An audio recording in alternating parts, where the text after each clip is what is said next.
Good morning, जय श्री कृष्ण। स्वागत है आप लोगों का हमारे न्यू ब्लॉग में। और आज है दिन शुक्रवार और महालक्ष्मी की पूजा। तो अभी मेरा नहाना धोना हो गया है, घर में साफ़ सफाई करके मैंने नहा लिया है और उसके बाद में मैंने कर ली है घर की पूजा। और अभी यहाँ पे ये देखिए कुकर चढ़ा हुआ है, तो इसमें बन रही है खीर। मैं खीर कुकर में ही बनाती हूँ, पहले चावल को पका लेती हूँ, उसके बाद उसमें दूध डाल के फिर उसको पकने देते हैं। तो मैं इस तरीके से खीर बनाती हूँ। और अभी ये सब्जी वब्जी बनाने के लिए देखिए आलू बॉयल होके रखे हुए हैं, तो इनको भी छील के आलू कचौड़ी बनाऊंगी। और मठे के आलू और परवल आलू की सब्जी देखो क्या क्या बनाती हूँ। घर की मैंने डेली वाली जो पूजा होती है वो मैंने कर ली। मेरे ठाकुर जी नहा धो के बैठे हैं। पूजा पाठ की जो महालक्ष्मी की पूजा है उसकी तैयारी में जुटी हुई हूँ, नहा धो के बस ऐसे ही किचन में। तो मैंने कहा चलो ठीक है, अब मैं खाना बनाती हूँ, जो भी बनाऊंगी आप लोगों को दिखाऊंगी। बने रहिएगा मेरे साथ मेरे ब्लॉग में। लेकिन वो मेरा रात जो है वो गया है स्कूल, तो उसके लिए मैंने सुबह पराठा और सब्जी बनाई थी, तो वो खा के चला गया है। फिर उसके बाद अब दोपहर में आएगा, तब तक खाना 2-2:30 बजे तक आएगा, तो तब तक खाना बन के रेडी हो जाएगा, मेरी पूजा भी हो जाएगी। तो फिर उसके बाद में मुझे लेट इसलिए और हो गया क्योंकि मैंने सुबह उसका पराठा सब्जी सब कुछ बनाया। फिर उसके बाद मैंने सारा किचन बर्तन सब कुछ साफ़ किया, झाड़ू पोछा करने में पूरा बर्तन दोबारा से मतलब पूरा फिर से पूरा गेटअप लगाया है। ये सब एक बार करने के बाद फिर दोबारा से वो करना पड़ता है, तो काफ़ी थोड़ा टाइम तो लग ही जाता है, तो इसलिए थोड़ा लेट हो गई। कोई बात नहीं, अपने घर की बात है, अपनी ही बात है, कर लूँगी धीरे धीरे। मैं खीर में पड़ा हुआ है, थोड़ा सा उबलने लगे तो उसके बाद मैं छत पे जाके थोड़ी सी दूब घास तोड़ के लाऊं, क्योंकि मुझे सुरा करने हैं।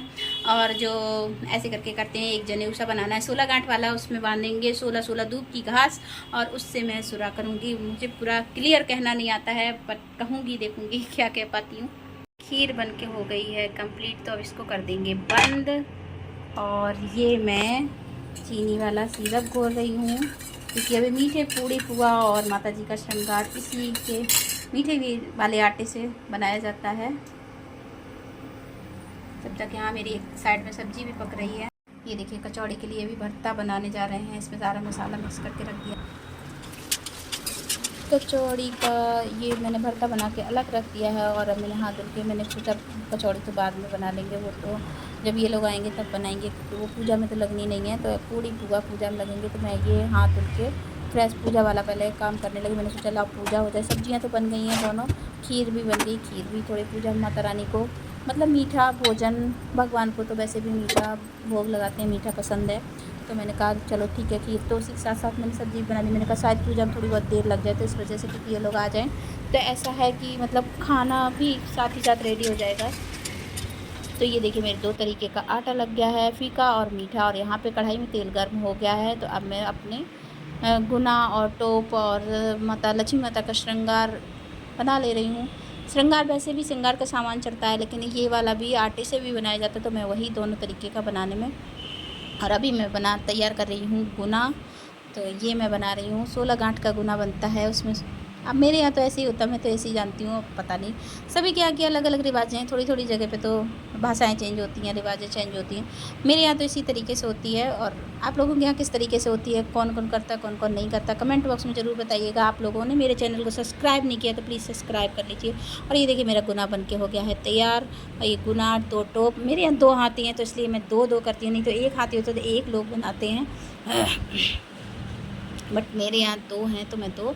और ये श्रृंगार का सामान की उसमें तेल गर्म हो गया है, तो मैंने उसी में डाल दिया है। और अब मैं 7 सुरा बनाए ले रही हूँ, और वो भी बनाने हैं। भूल गई थी मैं, तो फिर मुझे अचानक से याद आ गया, तो मैंने कहा चलो ठीक है बना लेते हैं। ये देखिए बना के रख दिए हैं। अभी कुछ हो नहीं गया था, भूल गए थे, तो फिर याद आ गया, तो मैंने लो फ्लेम पे इनको पका लूँगी अच्छे से। अब मैं पूड़ी और पुआ बना लूँगी, बस पूजा वाला मैं सोच रही हूँ हो जाए जल्दी से, तो बस मैं फटाफट से पूजा कर लूँ, क्योंकि काफ़ी टाइम हो गया है। धीरे धीरे काम करते करते काफ़ी देर होगी, क्योंकि इसमें पूजा में थोड़ा खाने का भी होता है ज़्यादा, तो ये सब बनाना चटर पटर छोटा छोटा सामान होता है, तो इसमें थोड़ा टाइम लगता है बनाने में, तो इसलिए थोड़ी देर हो गई है। वैसे भी मुझे सुबह से थोड़ी देर ही हो रही थी, क्योंकि सुबह बच्चों के लिए मैंने लंच में पराठा और सब्ज़ी बनाई थी। और फिर उसके बाद में ये सारा काम करने के बाद तब फिर से मैं किचन में आके तब मैंने ये सब खाना वाला सिस्टम लगाया है, पूजा वाला। तो मैंने कहा चलो ठीक है, अब हो गया, पुआ आप सीख जाएँ, पूड़ी सीख जाएँ, बस हो जाएगा, फिर मैं पूजा कर लूँगी। तो आप लोगों को मेरा ब्लॉग पसंद आया तो प्लीज़ एक लाइक किया कीजिए। कमेंट बॉक्स में ज़रूर बताइएगा कि मैंने किस तरीके से पूजा की, आप लोगों को क्या भी क्या इसी तरीके से होती है या कोई अलग तरीके से होती है, तो कमेंट बॉक्स में ज़रूर बताना प्लीज़। और अगर नहीं बताओ, मतलब आप लोगों के यहाँ पूजा नहीं होती हो या कुछ भी, तो आप जय माता दी लिख दीजिएगा कमेंट बॉक्स में। अब मैं खाना बना के आ गई हूँ। अब मैं यहाँ पे वो गड़ा तैयार कर रही हूँ 16 गांठ वाला।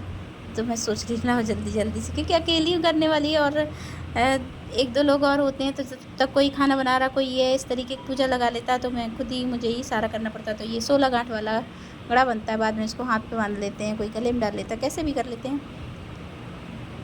मैं वही काउंट कर रही थी, देखें 16 गांठ हो गई या नहीं। और इसके बाद दोनों तरफ इसके बांध लेंगे 16-16 दूब। और ये देखिए मेरा हो गया है गड़ा बन के तैयार। और अब मैं पूजा के लिए चौक वॉक बनाऊँगी। यहाँ पे आ गई हूँ मैंने कहा पक्के में कोई वैसे तो गाय के गोबर से थोड़ा सा लीप देते, लेकिन पक्के में तो पानी वाले हाथ से पोंछ सके। और उसके बाद में ये मेरा बन गया है चौक।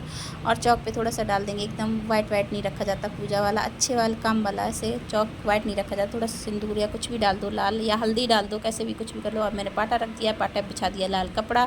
और ये कलश तैयार कर ले रही है, इसमें बांध दिया है मैंने कलावा और चावल डाल दिए हैं और कलश हो गया तैयार। अब मैं यहाँ पे ये पिंक कलर वाली साड़ी पहनने वाली हूँ। ये मेरी साड़ी पहन के मैं हो गई हूँ रेडी।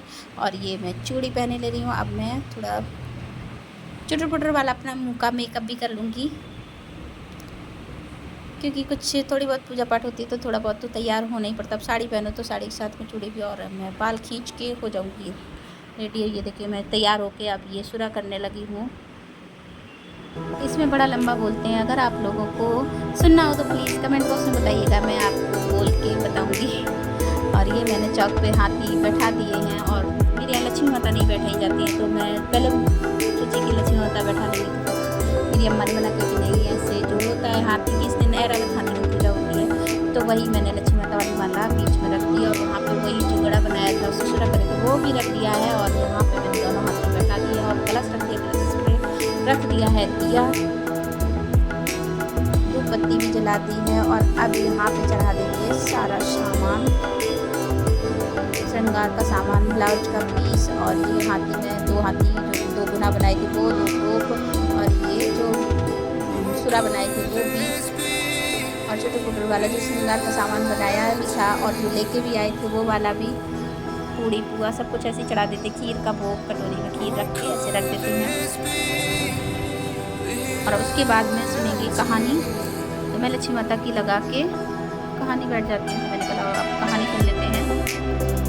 फिर उसके बाद में अब मेरी कहानी हो गई। अब मैं दिया जला के आरती कर दे रही हूँ। तो यहाँ पे मेरी पूजा हो गई है पूरी कंप्लीट। तो आप लोगों को मेरी पूजा विधि कैसी लगी, क्योंकि कोई बच्चे नहीं थे तो इसलिए मैं सही से मेरा बन नहीं पाया, और इसलिए मुझे अलग से भी बोलना पड़ रहा है। बच्चे होते तो थोड़ा देख लेते, दिखाते हुए बता देते, मतलब सामने से दिखाते तो मैं आपको दिखा देती और बोल भी देती। मेरी पूजा पाठ हो गई है, मैं अभी तक पूजा दिखा रही थी, अब मैं दिखा रही हूँ अपने आप को, क्योंकि मैं पूजा करके फ्री होकर बैठ गई हूँ। और उसके बाद में आप लोगों को मेरा ब्लॉग पसंद आया हो तो प्लीज़ एक लाइक कीजिए, न्यू है तो सब्सक्राइब कीजिए, कमेंट बॉक्स में जय लक्ष्मी माता लिखना बिल्कुल भी मत भूलिएगा। लक्ष्मी माता आप लोगों के सारे कष्ट हरें, और लक्ष्मी माता आप लोगों के ऊपर खूब धन वर्षा करें, आप लोगों पे किसी तरीके की कोई कमी ना रहे। जय श्री